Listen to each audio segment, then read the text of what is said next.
Bienvenidos, soy René William Melara. Gracias por acompañarnos a través de la internet. Nuestra oración es que el mensaje de hoy sea de bendición y pueda comprender el amor y propósito de Dios para su vida. Si tiene alguna pregunta y desea congregarse con nosotros, la información está disponible en nuestro sitio web en el www.iccmd.org. Dios le bendiga.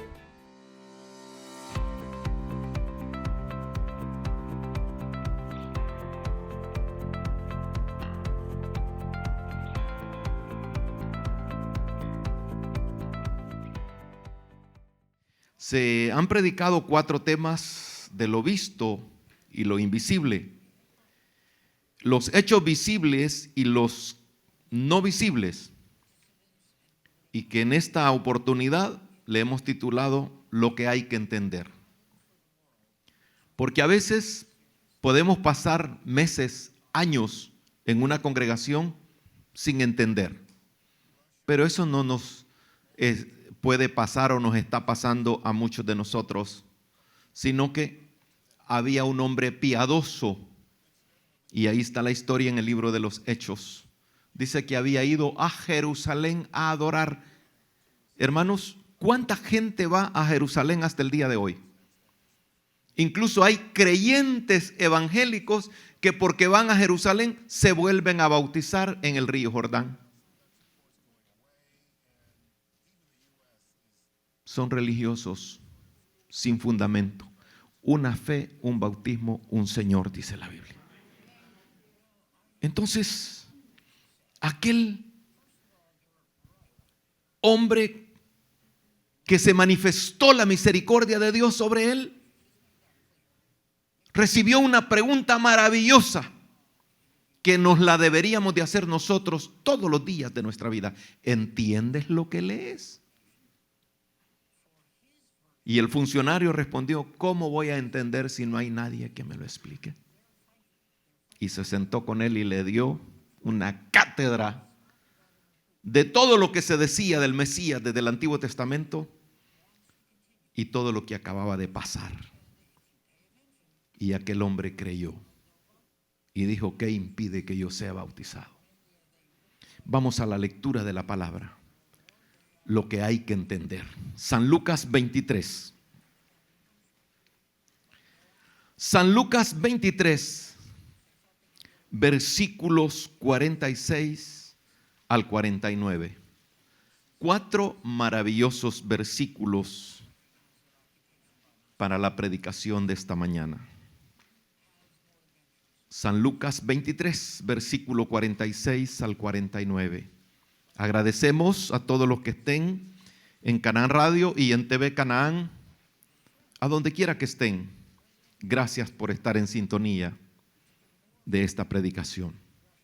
Nos dice la bendita, soberana, infalible palabra de nuestro Dios. Entonces Jesús, clamando a gran voz, dijo: Padre, en tus manos encomiendo mi espíritu.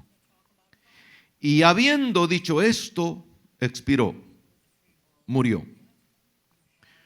Cuando el centurión vio lo que había acontecido, dio gloria a Dios, diciendo: verdaderamente este hombre era justo.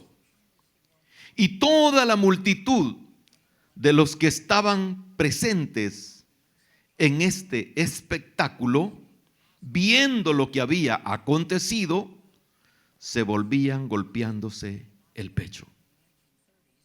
Pero todos sus conocidos y las mujeres que le habían seguido desde Galilea estaban lejos mirando estas cosas. Oramos. Padre, ponemos nuestras vidas en tus manos.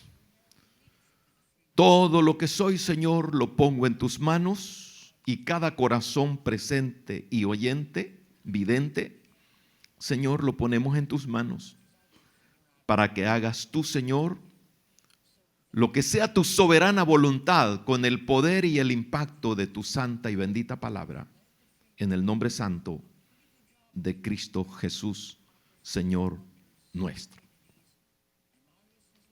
Lo que debemos entender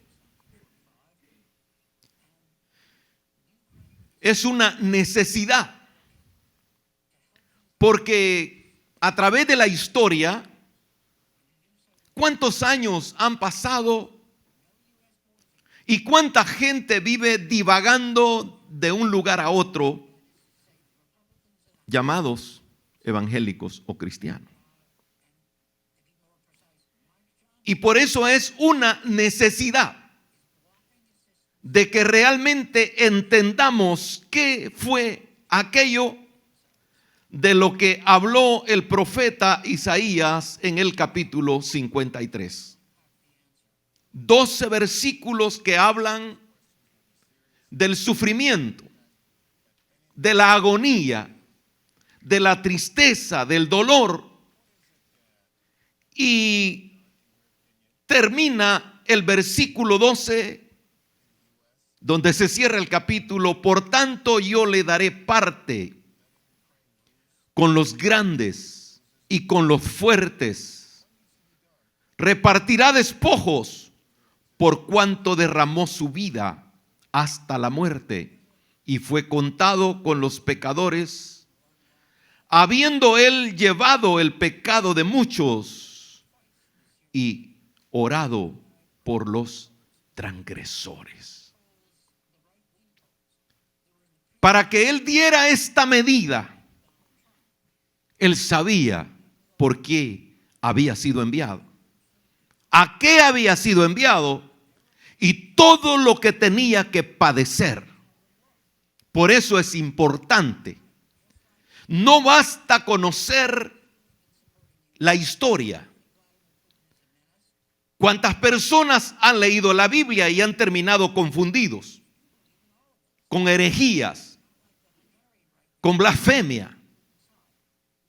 Y otros se han enriquecido grandemente.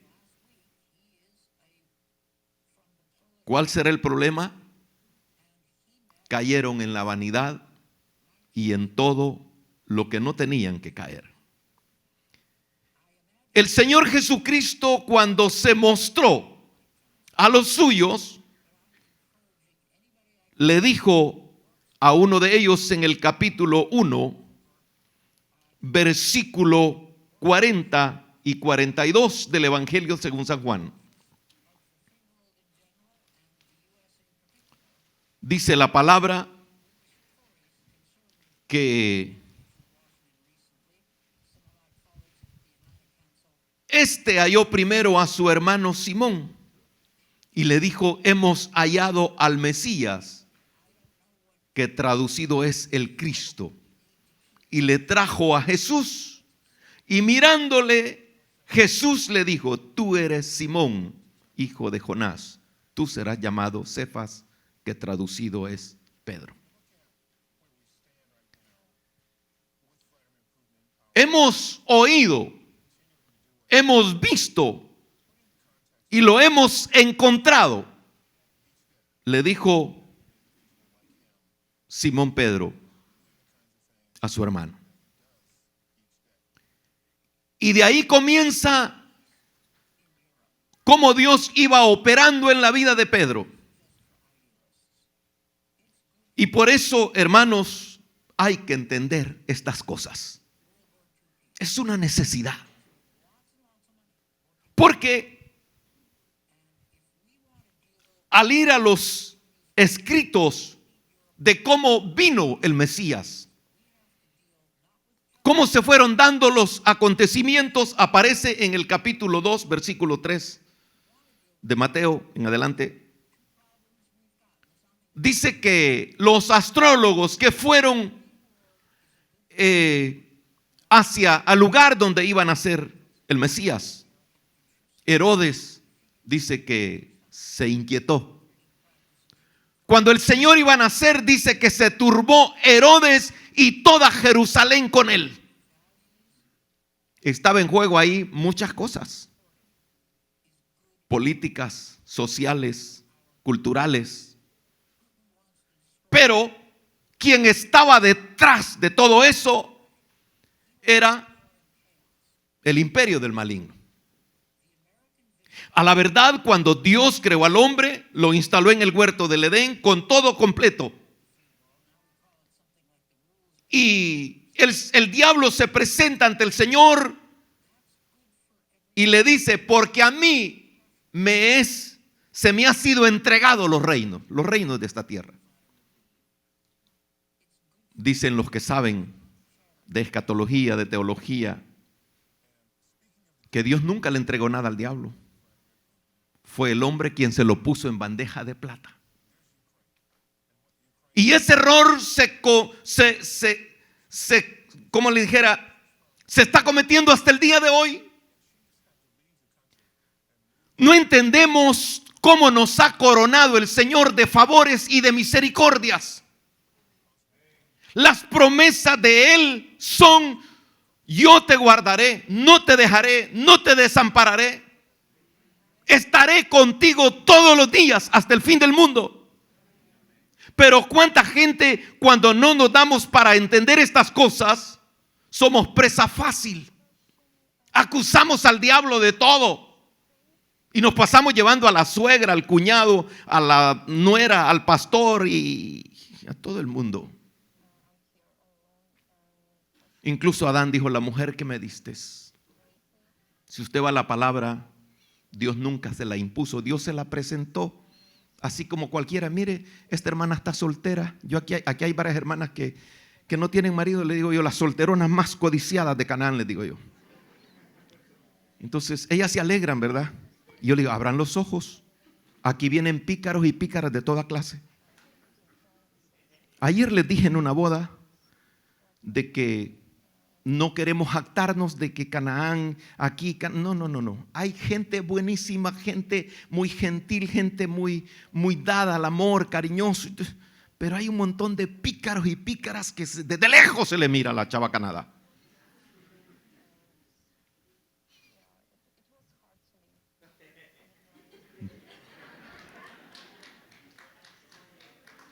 Y a veces, dele la gloria al Señor.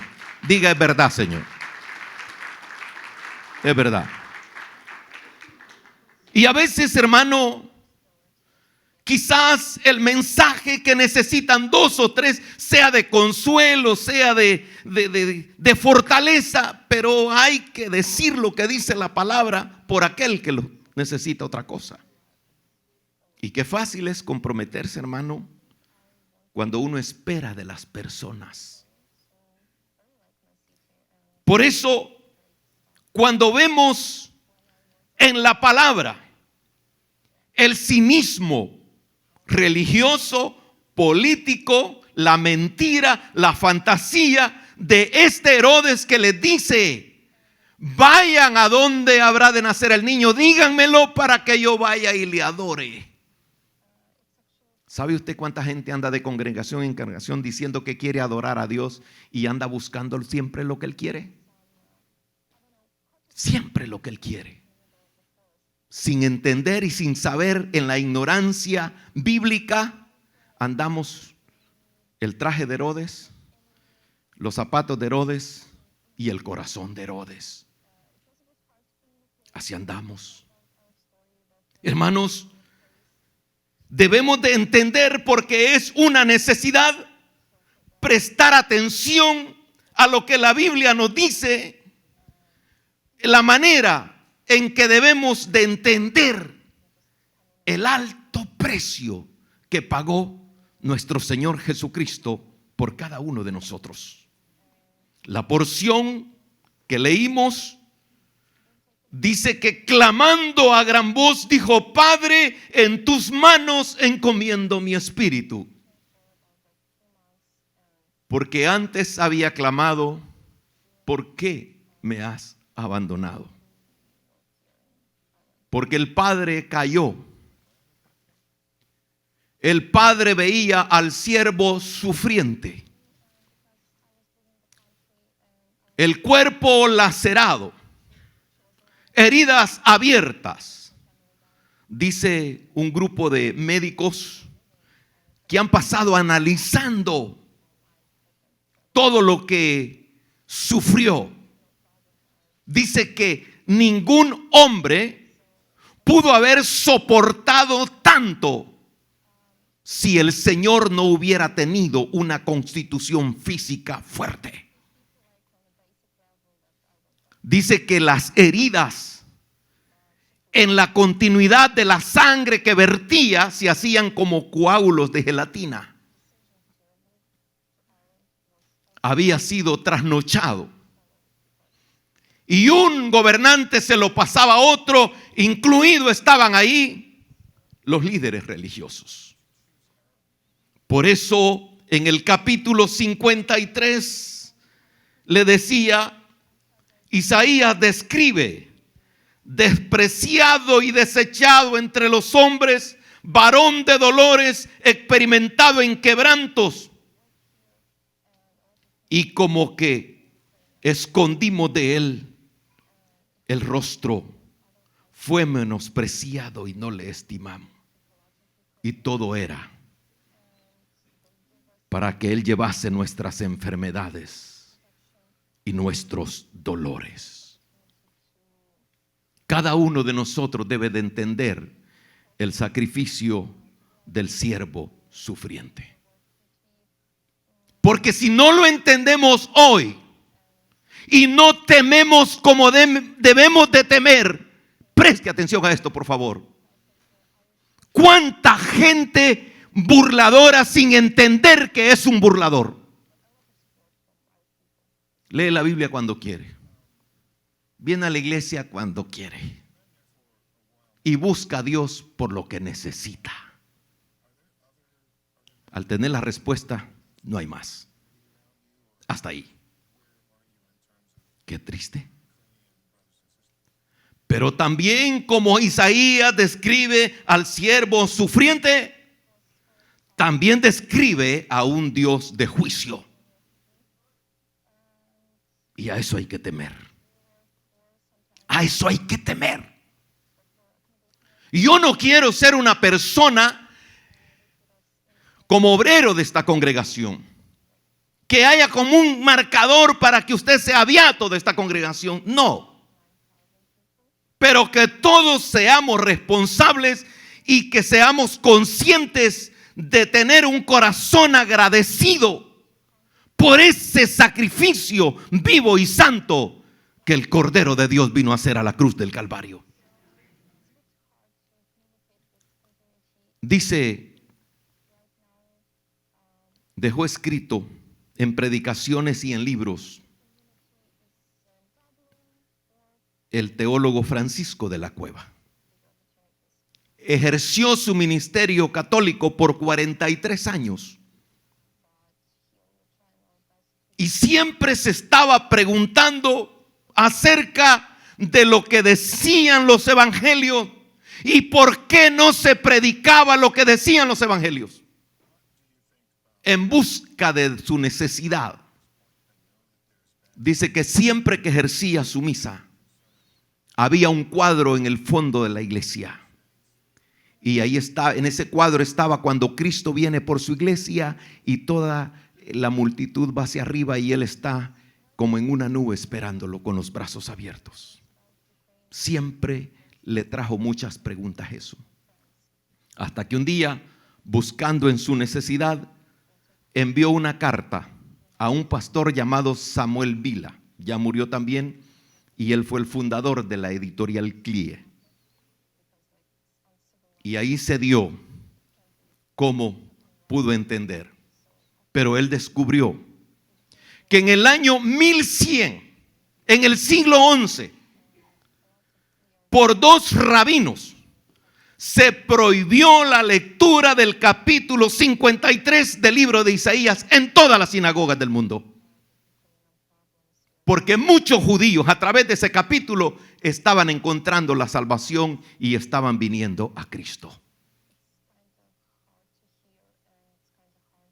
Y dice él,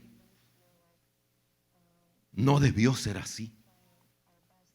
Y por eso oímos, hermano, los padecimientos de Israel, millones de cristianos evangélicos orando por Jerusalén, porque es mandato bíblico. Pero ¿cómo sufren los judíos? ¿Usted cree que esa destrucción que ha caído sobre Gaza también no van a tener responsabilidad de ellos? Sí. Van a tener responsabilidad. Como también tenemos responsabilidad, todo el que oye su palabra y no la pone por obra va a tener su responsabilidad. Por eso les rogamos que tratemos de entender estas cosas. Porque cuando la Biblia describe todo eso en el capítulo 53 y vemos esto que pasa en esta descripción, cuando el centurión vio lo que había acontecido, dio gloria a Dios. ¿Cómo sería aquel gloria a Dios? Me imagino yo que lo hizo con quebrantamiento, porque había ido siguiendo todo lo que había estado pasando.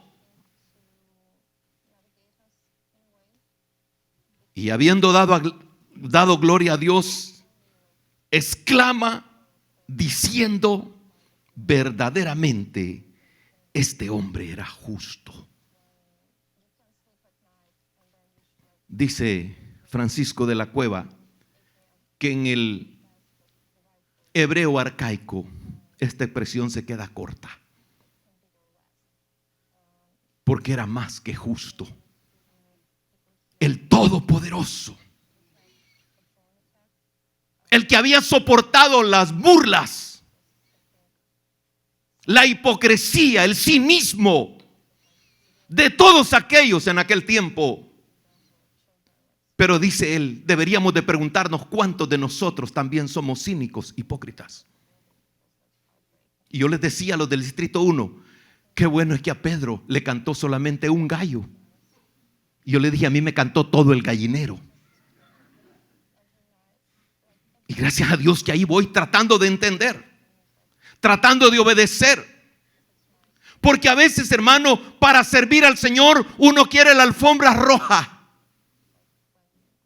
Ya poco falta que quiera que le proclamen Hosana. Semejante haragán, desagradecido, ingrato.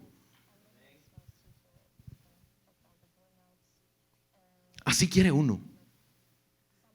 Les compartí a los hermanos del distrito 1, no en la predicación, sino cuando se dieron los momentos. Les regalé una Biblia al arquitecto Juan Gruner, un judío nacido en Argentina, el que nos creyó. Le firmamos un contrato por $250,000. Y yo le dije con mucho temblor, señor Gruner, le voy a firmar el contrato, pero no le puedo traer los $125,000 de un solo que dice el contrato, porque decía el 50% por adelantado. Pero de cada milagro en cada semana yo le voy a traer lo que vamos ahorrando y va a estar en sus manos. Como siempre, ¿verdad? La esposa a veces es más precavida que el varón. Yo vi con un ojo así que la señora Lelia Imas de Gruner dice que después se quedaron ellos platicando. Una vez llegué con $3,000. A mí un hermano me contrataba para pagarme $60 diario. Y un señor me contrató para irle a limpiar un hábitat de tortugas. Se le echaba una especie de arena y se le echaba un poco de tierra para que las tortugas comieran algo de ahí, de ese producto orgánico. Y yo no me sentí, usted sabe que el sopilote no se siente el mal olor él solo. Yo no me sentía. Me dijo, ¿de dónde viene? Y le conté. Me dice, pero aquí le traigo $3,000. Me dio el recibo. Me sintió olor a lodo podrido. Entonces, nunca me dijo nada. En el 2010, yo le regalé una Biblia y le leí ahí en el lobby el capítulo 53 del libro de Isaías. Y me dice, pastor, hay algo que se nos ha prohibido y que no entremos en nada con lo que dice Isaías 53. Y le leí lo que dicen los evangelios. Y le regalé una música judía mesiánica. Muy linda la música. Y le dije, cuando se reúnan con la familia, por favor, compártalo. A los días me dio testimonio y me dijo, pastor, se me armó un revolú. Porque no quieren saber de Isaías 53. Amados hermanos, cuánta necesidad hay. Y a veces uno quisiera bañarse en rosa solo porque dice que es hijo de Dios y no le quiere servir. Por eso el Señor dijo, ¿por qué me llamáis Señor, Señor, si no hacéis mi voluntad? Y nosotros seguimos de testarudo. Te amo, Señor, te bendigo, Señor, te glorifico. ¿Hasta cuándo vamos a terminar nosotros mismos con semejante hipocresía? ¿Cuándo? Es necesario entender. Porque dice la Escritura que no solamente fue el centurión, sino toda la multitud de los que estaban presentes en este espectáculo, viendo lo que había acontecido, se volvían golpeándose el pecho. ¿Cuántos de Canaán se van dando en el pecho? Lo voy a hacer, lo tengo que hacer. Y no deja de darse en el pecho siempre. ¿Usted cree que va a ser inocente delante de Dios en aquel día? No, Señor. Ninguno. Ninguno. Si usted quiere agarrar de turismo el evangelio, estamos equivocados. 100% equivocados. Porque al tratar de entender el sacrificio de Cristo Jesús, dice este teólogo Francisco de la Cueva, que entendía arameo, entendía griego y entendía hebreo arcaico. Y el hebreo moderno y el griego moderno. Dice que todos los verbos del Antiguo Testamento como el Nuevo Testamento, en cuanto a amor, en cuanto a fidelidad, en cuanto a misericordia, la mayoría implican lo mismo.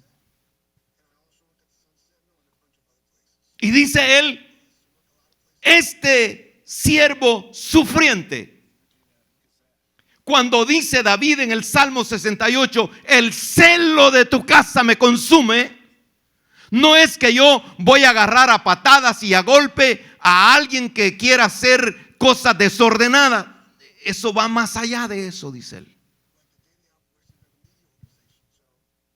Porque dice que el Padre en su sola potestad envió a su Hijo para que Él viniese a hacer lo que tenía que hacer. Y dice que también está en el idioma de David, el hebreo antiguo, donde le dice, no te quiero ver más en este trono hasta que no cumplas lo que yo te he enviado a hacer. En otras palabras, vino sentenciado y en la convicción del Cordero de Dios que quita el pecado del mundo, cayó, se silenció. Cuando le gritaban y le injuriaban, cuando le dieron a beber vinagre. Yo no sé cuántos de ustedes alguna vez han tenido una sed pero sofocante. He oído que algunos en el desierto tomaron sus propios orines para sobrevivir. Tengo testimonio de hermanos. Y un día iba corriendo, era un niño de 12 años, porque quería ver un avión. Y corrí por todos los llanos de las algodoneras, no sé cuántos kilómetros, estaba muy pequeño. Iba sediento y me encuentro con un muchacho que medio lo conocía. Y le dije, regálame agua. Y solo se me quedó viendo y me dio una botella. Y yo vi aquella agua clarita y me la empiné. Y era gas, era queroseno. Y cuando sentí lo horrible, agarré la botella y se la quebré en la cabeza. Y ahí lo dejé botado. Ya no fui a ver el avión por miedo. Jesucristo no solamente pudo haber reventado su juicio con todos aquellos que le injuriaban, y con nosotros hace años hubiera cortado su misericordia. Pero hay un verbo cuando dice Padre eterno, dice eso va más allá de que Él sea eterno. Él es sempiterno y la paternidad celestial nunca la corta. Nunca la corta. Nunca la corta. Por eso Él dice, no llaméis Padre vuestro a nadie, sino solamente a Él. Cuando aquel le dijo, salvó a otro, sálvate a ti mismo para que nos salve. Mire, la mayoría de gente religiosa es limosnero y con garrote. Cuando estamos con el solo al cuello, ay, mire hermano, que... y viera el diablo cómo se ha puesto conmigo. Ninguna potestad tiene el diablo sobre un hijo de Dios. Lo que pasa es que nosotros nos paramos en el detonante y ahí es donde nos revienta la bomba del pecado en la cara. ¿Sabe usted, amado hermano, cuántos evangélicos caemos en la desgracia porque no nos conformamos en avaricia, en pecados sexuales, en lujuria? ¿Y cuántos llegan al divorcio de los 40 años en adelante? Y dicen los especialistas que la mejor edad de disfrutar con la pareja es de los 40 años en adelante. Porque aprende a conocer. En ese tiempo se da la mayoría de divorcios. Porque no nos entendemos, porque no nos comprendemos. No, es porque ya tienen otra vigiada. Y creen que se les va a resolver el problema. Están peor. Por eso la Biblia dice, el que se divorcia, quédese sin casarse. Pero como no queremos obedecer la voluntad de Dios. Dios le bendiga, hermano. Está bien que Dios me bendiga. Pero somos ingratos. No tratamos de entender lo que Cristo hizo. El Señor dice en estas porciones mucho más de lo que leemos y lo que podamos entender. Porque al ver ese Cristo temblando y llorando, angustiado, desesperado, siempre va a haber gente, así como aquellos que pedían el milagro a su manera. Como cordero mudo, Él callaba. No es que Él no sepa, no es que Él no entienda. Él lo sabe todo, porque en sus atributos omnisciente y omnipresente y omnipotente. Ahí está. Pero a veces nosotros, justificándonos en nuestras desilusiones, por eso tenemos que prestar atención que nuestro accionar debemos de procurar movernos en la soberana voluntad de Dios. Pidamos al Espíritu Santo, tómame en tus manos. Tómame en tus manos, gobiérname. Gobiérname.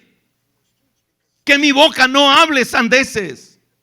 Que no pierda el tiempo en aquello que no aprovecha, sino en lo que tú quieras.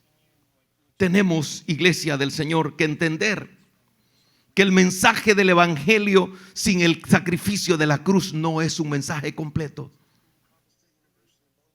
Porque hay mensajes humanistas, hay mensajes filosóficos lejos de la cruz, lejos del avenimiento del Mesías, lejos de que Cristo pronto está a las puertas y nos podemos ir.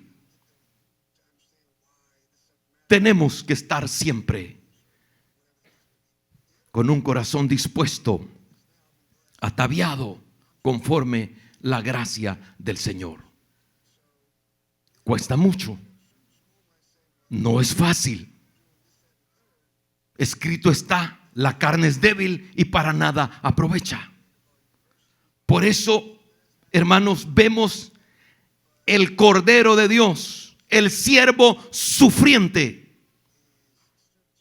que aun cuando no había llegado a la hora de estar crucificado en esa cruz, hizo grandes maravillas, resucitó muertos. Y dice la Escritura que había un hombre que había sido posesionado por una multitud de demonios, una legión de demonios. Y ninguno de esos demonios, ni en grupo, ni en pandilla, pudieron con él. Fueron lanzados a petición de ellos mismos sobre unos cerdos. Entonces él podía descender de la cruz, pero pobres de nosotros los pecadores. Él podía, como cordero mudo, soportando el dolor, la angustia, la ansiedad, la sed, el insulto, las escupidas en su cara, soportando por cada uno de nosotros. En la película de El sacrificio de Jesucristo de Mel Gibson, muchos hermanos fueron a ver esa película. No sé cuántos de ustedes fueron al cine, pero un grupo de hermanos de aquí de la iglesia que fueron y vinieron conmovidos, dice que salieron llorando a moco tendido y me dijeron: lo vamos a llevar, pastor. Y yo le dije: sí, está bien, vamos a ir, pero una cosa les pido, le dije, que no sea esa conmoción y ese sentimiento y esa emoción temporal. Tengan conciencia, le dije. Tengan conciencia.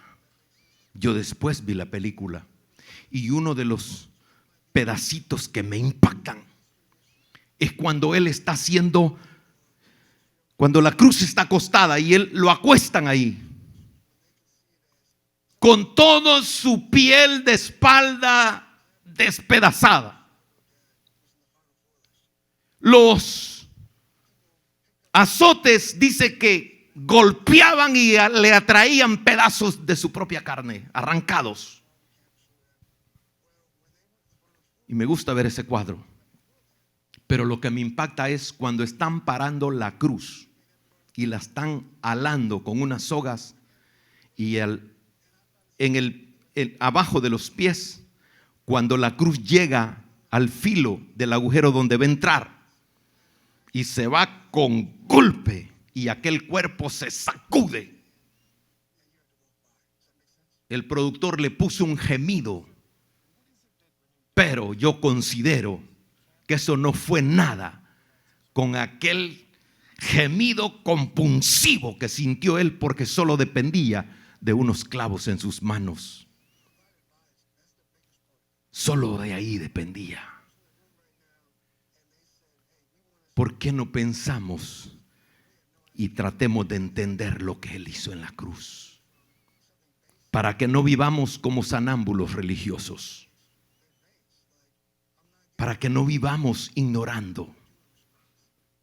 Porque si Cristo viene y no nos vamos con él, qué tristeza, qué terrible será. Juan vio a Jesús en todo su andar de su ministerio, y cuando se le aparece en el libro de Apocalipsis, con todo lo que describe la palabra, y Juan cae como muerto, y dice que él se acerca y le dice: no temas, yo soy el que soy, el que estuve vivo, el que estuve muerto, pero que ahora vivo. Ese Cristo glorioso, hay que temerle, hay que agradecerle por ese gran milagro de nuestra salvación. Vivamos el evangelio, hermanos, en Cristo Jesús. Vivámoslo. Hay un canto muy maravilloso que dice: por tanto, no vivamos como los demás, velemos y seamos justos. porque el Señor pronto viene por su iglesia. Muchas cosas se están dando. La gente se afligió en el estado de Nueva York y el estado de New Jersey. La gran expectativa que hay del eclipse. Yo no lo estoy diciendo esto para que se aflija, sino para que entendamos el estilo de vida que tenemos que tener, con o sin cosas materiales, pero dependiendo de la gracia bendita de nuestro Dios. Confiamos que el mensaje de hoy haya sido de bendición para su vida.